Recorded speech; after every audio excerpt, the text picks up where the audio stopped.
Welcome to Between the Lines. I'm Urszula Gacek, and my guest today is Jonathan Ornstein, CEO of the Jewish Community Center in Krakow. Jonathan, thank you for hosting us here in Krakow today. It's a real pleasure to be here with you. Thank you. Jonathan, for many Jews around the world, Poland is still associated with the geography of the Holocaust. The Nazi German concentration camps on the territory of Poland, occupied Poland during World War II. Over 80 years on, is that still the Jewish story in Poland today? I think less and less. Now, it will always be part of the Jewish story, but I think it's not the only part of the Jewish story. I think, I've been living here for 23 years. Our JCC has been open for 18 years. And when we opened, I think the story was Auschwitz period in terms of for American Jews. And I think it's changed to Auschwitz, comma. So there's an understanding around the world, certainly in the United States and Israel to a degree as well, that the story of Jews in Poland is a 1,000-year history. There are a lot of good years before the war, awful years of the war, and now, 80 years after the war, there's Jewish life blooming, and there are a lot of positive things going on in Poland, and it used to be, I think, completely unknown, and I think it's a lot better known these days. So the Jewish population in Poland is estimated at what? It's a very small number, 10, 20,000 people. What is the makeup? Are these old families that have survived the Holocaust and then the post-war period? Is it immigrants, maybe now notably from Ukraine, people rediscovering their Jewish roots, people converting? What's the demographic? So the Jewish population of Poland, people say 20,000, but we look at it and we say between 20,000 and 100,000, just because there is still this discovery going on. And you can't start with 3.5 million in 1939. It's very difficult to get to 20,000 today. So the Jews are out there, and we still see people finding out they're Jewish. Actually, the community is growing in three ways. One is discovery. People are still finding out they're Jewish, and actually in this room that we're sitting is the room that I met my wife, who grew up in Krakow without knowing she was Jewish, found out she was Jewish and came to a party here at the JCC and where we met. So that's one way, and that's still going on. Two, as you mentioned, Ukrainian refugees. There are so many Ukrainian refugees coming through Poland and have stayed in Poland. Some of them are Jewish, a small percentage of the overall number of refugees, but still for our community, that's a significant number. And what we're seeing, which is I think the most surprising, we're seeing Jews, especially Israelis, moving here from other places in Europe, primarily Western Europe, that they don't feel very safe. That's really surprising, because for many years Jews were actually hiding their identity, and it was almost necessary because the communist period as well saw various purges, 1968 most notably. So there's now a feeling that actually Poland is a safer place to live than some of the other more typical, you would say, destinations for Israeli Jews? No question. I think what you're seeing is that, primarily people in our history, in Jewish history, we've moved for two reasons. One, you're looking for a place that you can make a living for your family, so a decent economy, and a place with relatively low anti-Semitism. When those two conditions are met, Jews have gone wherever they've gone, and that's why Jews are living in wherever they are at this point.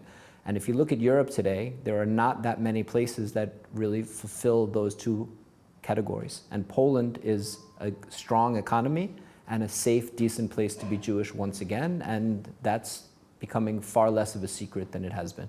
Back in 7th of October 2023 is going to be a date, I think, that will forever live in Jewish history. The terror attack of Hamas against Jewish Israelis, taking of hostages. Beyond the immediate victims and their families, what impact did that have on the Jewish community worldwide, but specifically also here in Poland, in Krakow, where we are today?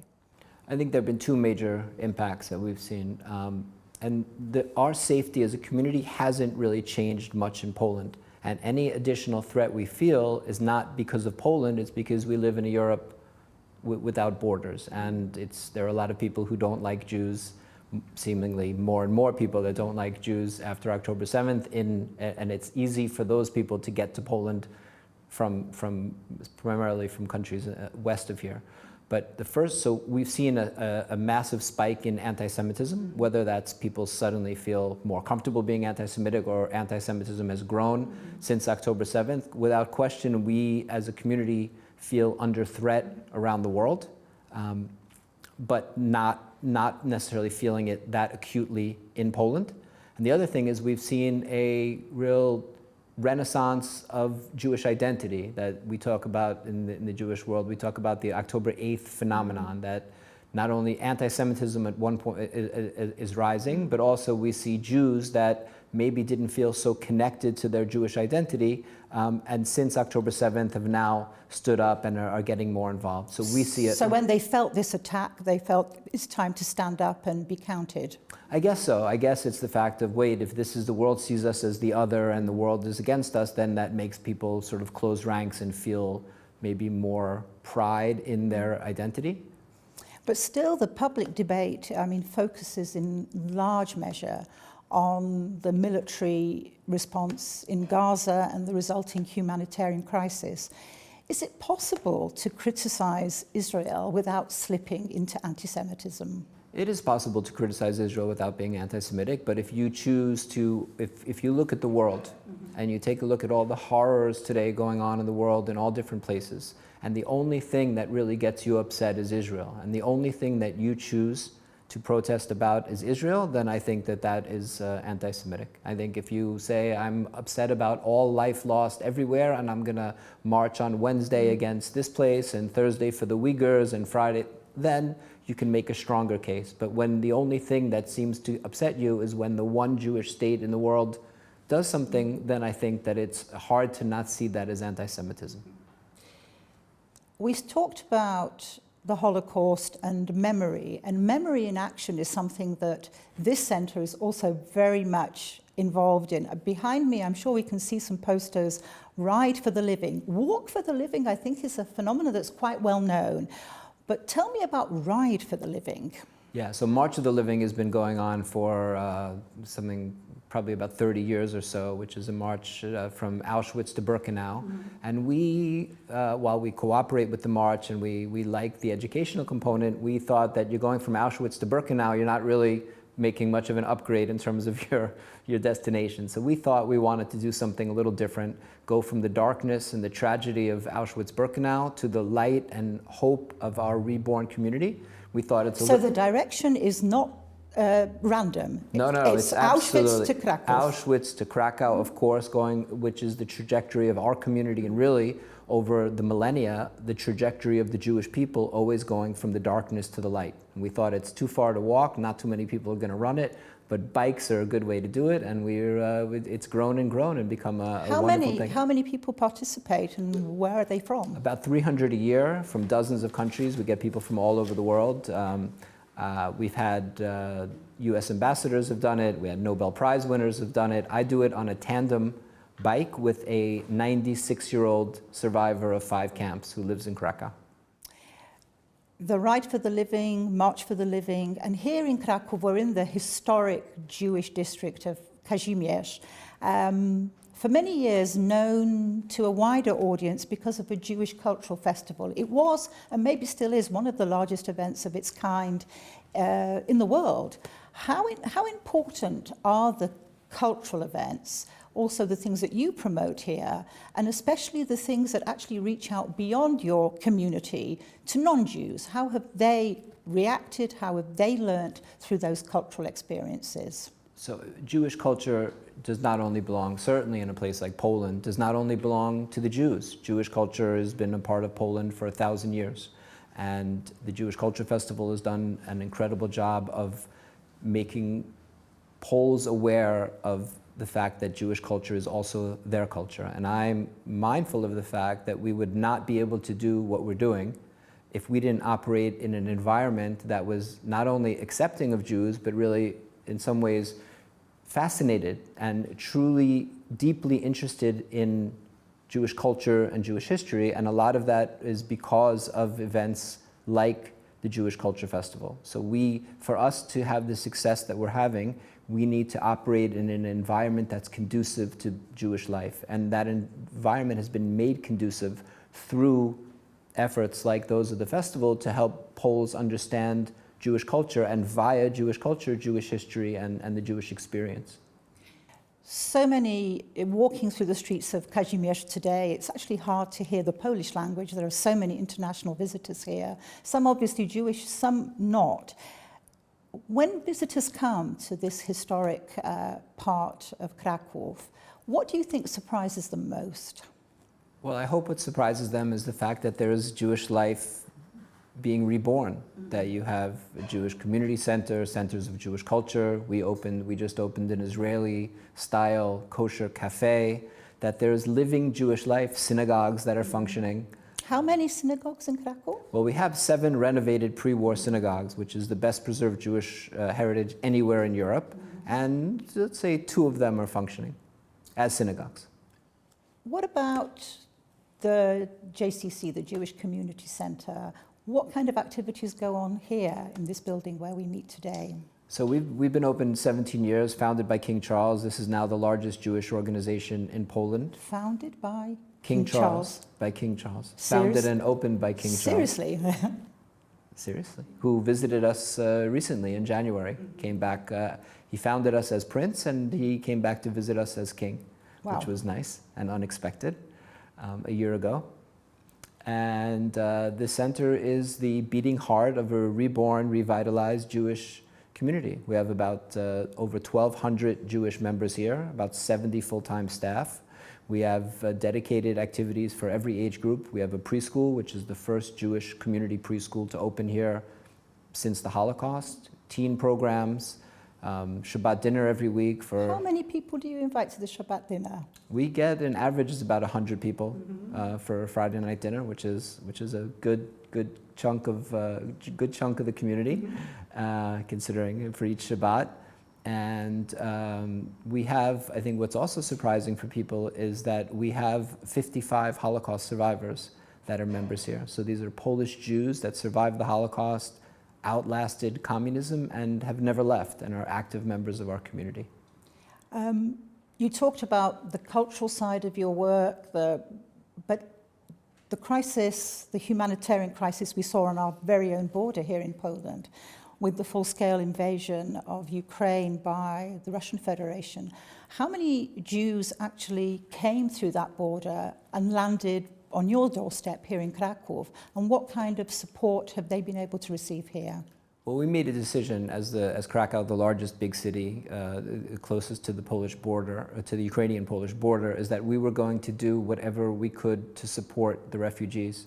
So really, overnight, we turned into a full-scale humanitarian aid operation. And our decision on the first day of the war is that whatever help we were able to give, we're going to give to everyone regardless of background. So we didn't want to set up a humanitarian... So it wasn't a Jewish only? Absolutely. I mean, anybody who came and needed assistance, they Correct. could come here? And that's been our policy. That has never wavered. And to date, we have directly supported 450,000 Ukrainian refugees, 99% of whom are not Jewish. And we have a food pantry that's open in our building. It opened on the second day of the war and has never closed. It's 7 days a week. And we're still feeding over 1,000 refugees a week, primarily women and children. It's just walking around this building, it becomes very clear that actually there's a strong Ukrainian influence, because I see that all the signs are also in Ukrainian.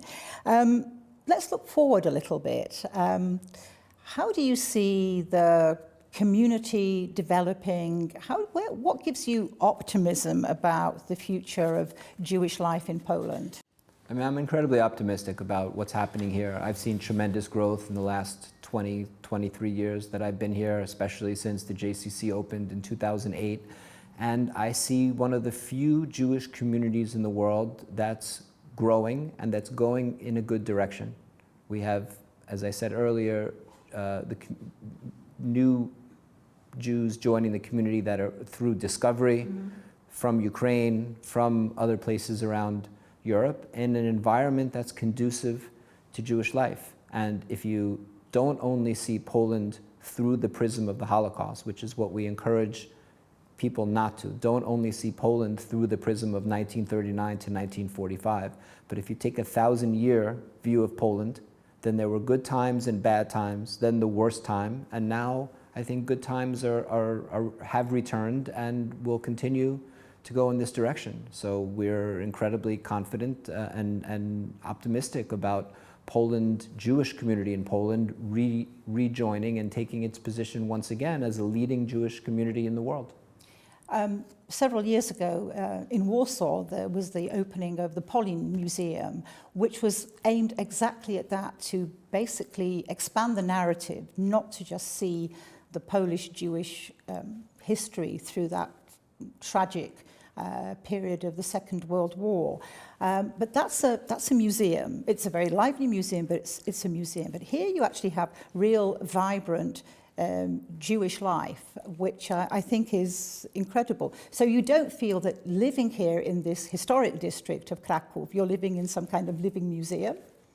Not at all. I think I'm living in a dynamic, hopeful, optimistic, vibrant, multicultural Jewish community, in a community overall, but here in Kazimierz, it's a wonderful place to be Jewish, and that's because not only of the history and because of the community, but because of our interaction and work together with the non-Jewish community. So this JCC, which is a small institution on a world scale, we have over 150 non-Jewish volunteers here. So really it's Jews and non-Jews working together to help rebuild the Jewish community that was decimated and then driven underground and pushed out. You've said so many positive things and you're very optimistic and forward-looking, but what gives you the most concern about the Jewish community in Poland, in Europe today? I'm worried about, I see a far-right element in Poland that is increasing. I see someone like Brown who's polling very high, which is, essentially his entire agenda seems to be focused on anti-Semitism. But I think when I worry, it's more about Europe than it is about Poland. And I'm not against the European Union. I think it's a wonderful and